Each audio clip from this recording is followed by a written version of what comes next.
In Iceland, 4 former bank chiefs have been jailed for fraud. The sentences go as far as 5 years behind bars. They're accused of concealing that a Qatari investor bought a stake in their firm, using cash lent from the bank itself, illegally. The deal took place just ahead of the collapse of the bank due to huge debts. For more insight, let's cross live to economic expert Charlie McGrath, founder of news website Wide Awake News.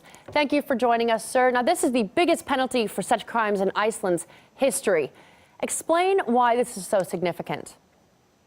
Well, it's significant in regards to the 2008 crisis, because if you happen to be living here in the United States, where a lot of the majority of these too big to fail institutions are headquartered, where the true culprits are, where they're living, these CEOs and COOs of these massive corporations, these massive too big to fail institutions, not one of them has went to jail. Not one of them has been indicted. There's been a handful of token fines that have been paid by these corporations, and let me reiterate, by the corporations, not by these individuals themselves. So we see an actual government, an actual people, a nation stepping up and saying, I'm sorry, you committed fraud, you screwed over a nation, and you're going to pay for it with your butt being put behind bars. This is exactly what needed to happen in the United States and the rest of the world. It's what needs to happen now. And my hat's off to Iceland for standing up to these bankers.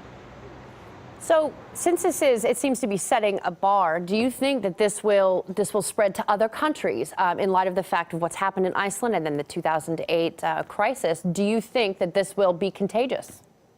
I hope so. I'm not optimistic of that, but unfortunately, myself and a lot of other people, Gerald Celente, Jim Rogers, Mark Faber, Harry Dent, we all believe that there's another mega collapse coming. And let's face it, these institutions that we called too big to fail in 2008, 6 of them, the 6 of the top largest ones, are 37% bigger than they were in 2008.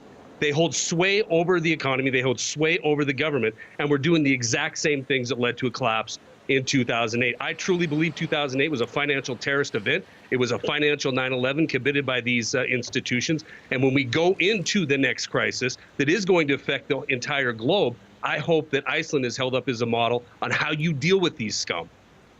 Well, in light of this scandal, and as you mentioned, the financial crisis that followed, how much involvement do you think governments should have over the dealings of financial institutions? Well, here in the United States, we pretend that that is socialism when you start talking about government control over the financial institutions. But we have something far worse here. We take these so-called private corporations, right, these free market capitalist corporations, of which they are not. We are in a controlled economy here.